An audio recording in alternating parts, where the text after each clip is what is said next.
वो जो बैरागी हैं, जो तीनों गुणों से ऊपर उठे हुए हैं, उन पर ये माया का कोई प्रभाव नहीं पड़ता।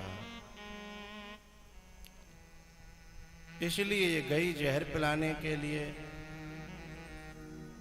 और भगवान को दूध पिलाने के बहाने कोशिश करती है जहर पिलाने की। तो भगवान ने सबसे पहले तो प्राण जहर को पिया, भोले बाबा को अर्पण कर दिया कि तुम जहर के अभ्यस्त हो, ले तेरा तुझको अर्पण, क्या लागे मेरा। और फिर भगवान ने दूध पिया, फिर प्राण पीने लगे। अब ये चीखने चिल्लाने लगी कि छोड़ छोड़, मुंच मुंच मुंच मुंच, छोड़ छोड़ छोड़। इधर भगवान भी रोने लगे, इसके गले में लटक गए प्रभु, और ये भाग रही, असली रूप में आ गई, क्योंकि प्राण खींचने लगे। और अंतिम समय पे व्यक्ति अपने असली रूप में आ जाता है। चीखने चिल्लाने लगी। अब जब ये तो चीख रही थी क्योंकि प्राण जा रहे थे इसके, और लाला को चीखते हुए देखा तो जी बोली कि मेरे तो प्राण जा रहे हैं, ताते में चीख रही हूं, तू काहे को चीख रहा है? तो पे का कटा परी है। तब भगवान ने कहा कि मैं इसलिए चीख रहा हूं कि पहले तो मैं किसी को पकड़ता नहीं हूं, अपनाता नहीं हूं, और फिर मैं अपना लूं, फिर मुझे कोई कह के छोड़ छोड़, फिर ऐसा मुझसे होता नहीं है। इसलिए तू छुड़ा रही है ना, इसलिए मैं चीख रहा हूं, रो रहा हूं, क्योंकि मैं दुनिया वालों में से नहीं हूं कि हाल एका और हाल लड़ाई भीतर से है, मैं उनकी तरह से नहीं हूं। आखिरकार भगवान ने इसके प्राण ले लिए और विशालकाय रूप में जब ये गिरी तो इसको जो है जब जलाया गया तो इसके शरीर में से जो धुआं निकला, उस धुआं में खुशबू आई। उस खुशबू में लोग दंग रह गए कि राक्षसी और खुशबू। अरे कोई साधु होता, कोई संत होता, कोई विरक्त होता, कोई भक्त होता भगवान का, तो उसमें से जब खुशबू आई तो लोग बड़े अचंभित हो गए कि बताओ, एक राक्षसी और उसमें से इस प्रकार की खुशबू, दंग रह गए। आपस में चर्चा करने लगे कि भाई थोड़ा अंतर है, सही है, कुछ सही है। तो आपस में जब चर्चा करने लगे तो एक जनों कह रहा हो कि भैया एक बात बताओ, चाहे वो कैसी होती, पर अंतिम में कम से कम बाकी छाती पे भगवान तो होता ही है। देखो, कोई अपने आप को अच्छा बनाने के लिए अपने सीने पे सोने की लर लटकाता है, पेंडल लटकाता है कि मैं अच्छो दिखूं, है, मैं अच्छो दिखूं, बड़ो दिखूं। ये माता है ना, सोने की लर, सोने के पेंडल लटकाती हैं, चाहे भले कोई काट ले जाए, हैं।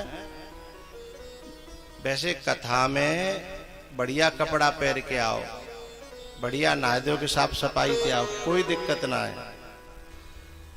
लेकिन सोने चांदी है, कथा में दिखावे का जरूरत है।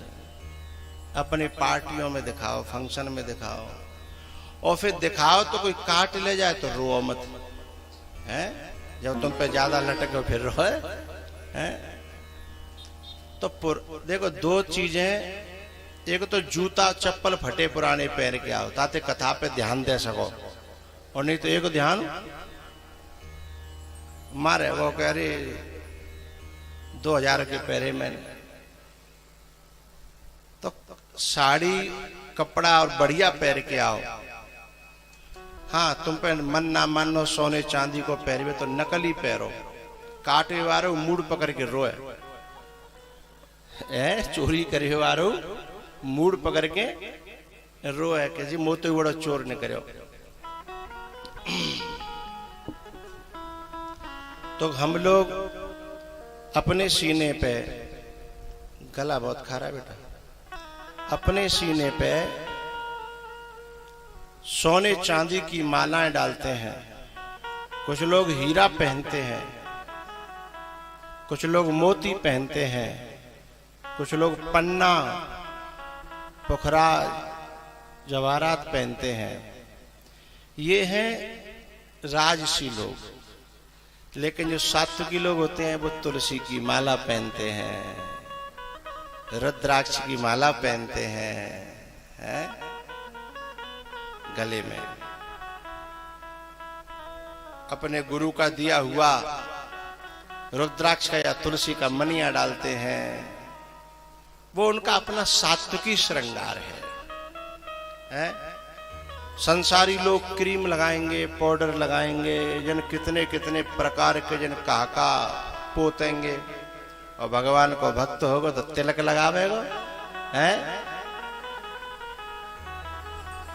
और अपने गुरु के चरणों की रज लगा लेता है।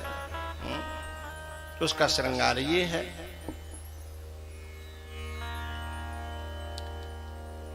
तो एक ग्वालवाल कह रहा था कि सुनो, दुनिया तो भगवान के चरणों की रज लगाती है, भगवान के तुलसी के मनिया लगाती है, रुद्राक्ष सीने पे टांगती है, लेकिन जाने तो साक्षात ब्रह्म ही अपनी गर्दन में टांग लो, अब तब खुशबू नहीं आवेगी तो कब खुशबू आवेगी? है?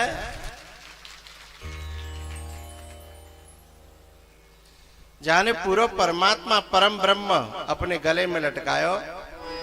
और बात भी सही है, भगवान ने इसका दूध पिया था ना, इसलिए अहो वकीयम स्तनकालकूटम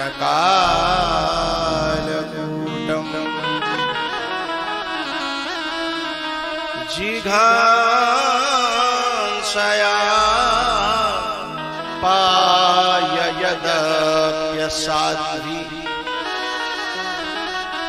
लेवे गतिं धात्यो चितां ततोऽन्यं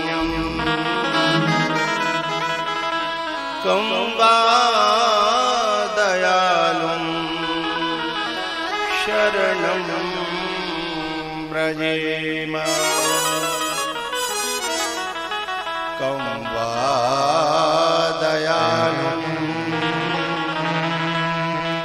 शरणं व्रजेम।